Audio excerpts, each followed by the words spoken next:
BJP की नई team की पहली मीटिंग में खुद पीएम मोदी पहुंचे। पॉलिटिक्स के साथ एक कुशल संगठन का मंत्र दिया, पार्टी को मजबूत करने और पब्लिक कनेक्ट पर जोर दिया। इस बैठक में प्रधानमंत्री ने राष्ट्रीय पदाधिकारी बैठक में सभी पदाधिकारियों से बात की। सभी पदाधिकारियों ने अपने अपने अनुभव और करियर के बारे में प्रधानमंत्री को बताया। पीएम मोदी ने सबको ध्यानपूर्वक सुना और अपने संगठन महामंत्री समय के अनुभवों को सबके साथ साझा किया। पीएम ने बताया कि संगठन को कैसे आगे बढ़ाना है और उसे मजबूत करना है। पीएम के मंत्र को अमल में लाने की तैयारी भी बैक टू बैक शुरू हो चुकी है। आज बीजेपी अध्यक्ष नितिन नवीन संगठन की समीक्षा पर अहम बैठक करने वाले हैं। इस बैठक में सभी प्रदेशों के अध्यक्ष, संगठन महामंत्री और सभी राज्यों के प्रभारी मौजूद रहेंगे।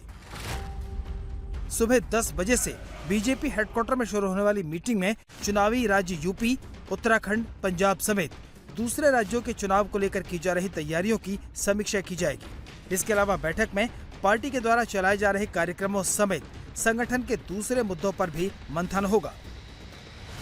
बीजेपी अध्यक्ष नितिन नवीन की 65 सदस्यों वाली टीम की पहली मीटिंग में शनिवार को पीएम मोदी ने पार्टी पदाधिकारियों को संगठन का मंत्र दिया तो 2 अहम मुद्दों सेवा संकल्प अभियान और वंदे मातरम के सम्मान पर पार्टी की मीटिंग का फोकस रहा।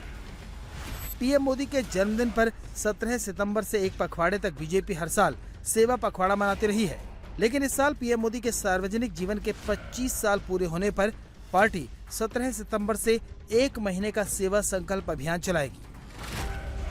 इसको लेकर राष्ट्रीय स्तर पर 31 अगस्त तक सभी राज्यों में वर्कशॉप और उसके अगले 5 से 7 दिनों के भीतर जिला स्तर पर बैठकें आयोजित की जाएंगी, जिससे कि सेवा संकल्प अभियान की तैयारी की जा सके। इसके बाद पूरे 1 महीने तक बीजेपी छोटे बच्चों से लेकर बुजुर्गों तक और महिलाओं से युवाओं तक कनेक्ट करने के अभियान पर काम करेगी। आंगनवाड़ी सम्मान एवं मातृ संवाद प्रोग्राम के तहत बीजेपी देश में मौजूद 14 लाख से भी ज्यादा आंगनवाड़ी केंद्रों तक पहुंचने के लिए कार्यक्रम का आयोजन करेगी।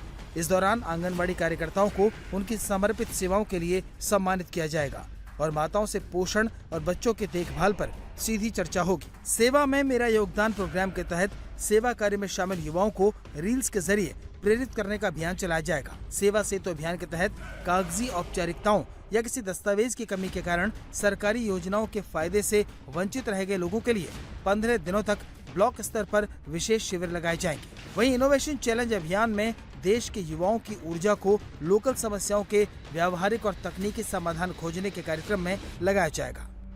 पार्टी की ओर से भारतीय जनता पार्टी सेवा पखवाड़ा 17 सितंबर को लेकर मनाती है। इस बार एक संयोग है कि 7 अक्टूबर 2001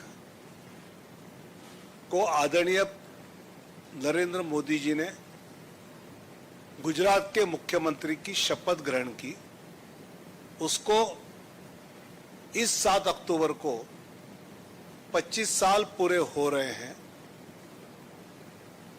तो भारतीय जनता पार्टी की ओर से यह सोचा गया कि हम जन्मदिन को लेकर सेवा पखवाड़ा करते हैं, तो ये 25 साल का औचित्य ध्यान में लेते हुए हम इसको एक सेवा संकल्प अभियान 1 मास का पूरे देश में ये अभियान चलाए।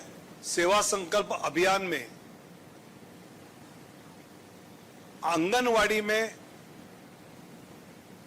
जो माताएं बहनें कार्यरत है उनका सम्मान, संवाद और सही मायने में बच्चों की न्यूट्रिशियस परवरिश में उनका योगदान। सरकार तो योजना घोषित करती है और नीचे आखिरी छोटे बच्चे तक, घर तक इन आंगनवाड़ी सेविकाओं के द्वारा हम पहुंचाते हैं। तो ऐसे आंगनवाड़ी सम्मान एवं मातृ संवाद कार्यक्रम का आयोजन किया जाएगा और देश भर की सभी 14 लाख से ज्यादा जो आंगनवाड़ी है वहां तक पार्टी का कार्यकर्ता पहुंचेगा। बीजेपी के सेवा संकल्प अभियान को लेकर शनिवार की मीटिंग में रोड मैप तैयार किया जा चुका है। अब प्रदेश स्तर पर वर्कशॉप की बारी है। ये मूलतः सांगठनिक बैठक था, तो इस पे जो चर्चा हुआ वो तो मीडिया को बचाना उचित नहीं रहेगा, लेकिन भारतीय जनता पार्टी नरेंद्र मोदी जी के नेतृत्व पर क्या सेवा कार्य किया, पूरा देश की आम जनता के साथ, पिछड़े हुए जनता के साथ, अनुसूचित जाति का साथ, युवाओं के साथ, महिला का साथ क्या हम लोग किया है और आने वाला दिन में हम लोग क्या करेंगे, इसके लिए एक अभियान चलेगा, उसमें सबको भाग लेना है, पूरा पार्टी में इसमें शामिल रहेगा। हम सब यहाँ पर आए हैं क्योंकि national officers bearers have been announced, उनसे मिलना था और सभी मिले।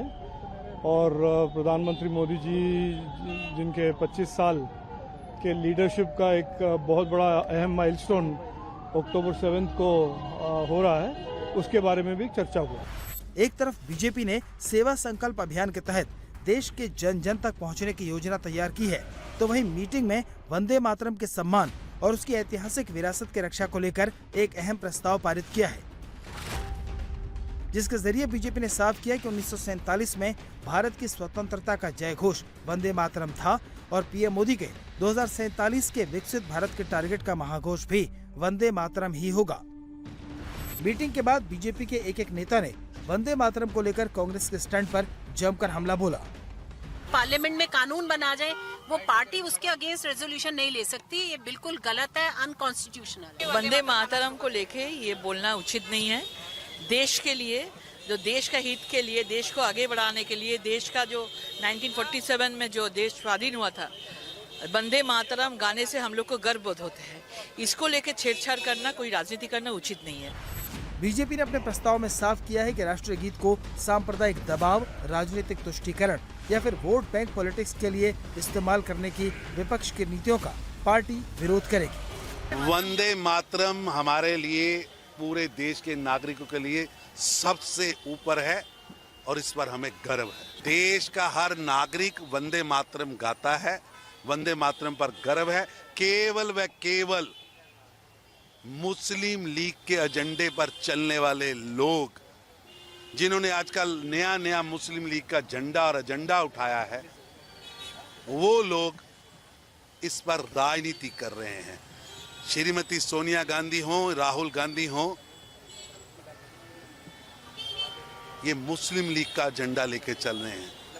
और सोनिया जी ने जो वहां किया कांग्रेस के मुख्यालय में 15 अगस्त वाले दिन, वो स्पष्ट बताता है कि एक विदेशी मूल के नेता और उसका स्वभाव कैसा होता है, उसका व्यवहार हमारे राष्ट्रगीत के साथ कैसा होता है। हमें गर्व है और ये भारत के पार्लियामेंट में एक मत से वंदे मातरम का सम्मान हो, वो रेजोल्यूशन भी पास हुआ। कांग्रेस अभी भी 1937 की जो भावना है उसी में रहेगा। अभी 2026 है तो उसी में ठेके हुए। देश विभाजन हो गया, उसके बाद 10 साल बाद देश विभाजन भी हो गया। अभी भी कांग्रेस तैयार नहीं है वंदे मातरम पूरा गाने के लिए। मैंने इनके मन में और भी टुकड़ा टुकड़ा गैंग के साथ तो मिले हुए थे ही। तो उस दिन 15 अगस्त को लोगों ने देख लिया कांग्रेस का हाईकमांड का कैरेक्टर क्या है।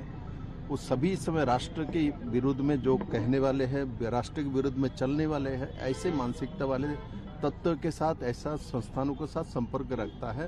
उस दिन जग जाहिर हुआ है। बीजेपी की नई टीम को पीएम मोदी ने टास्क दे दिया है और अब इसका असर आने वाले दिनों में जमीन पर दिखने वाला है।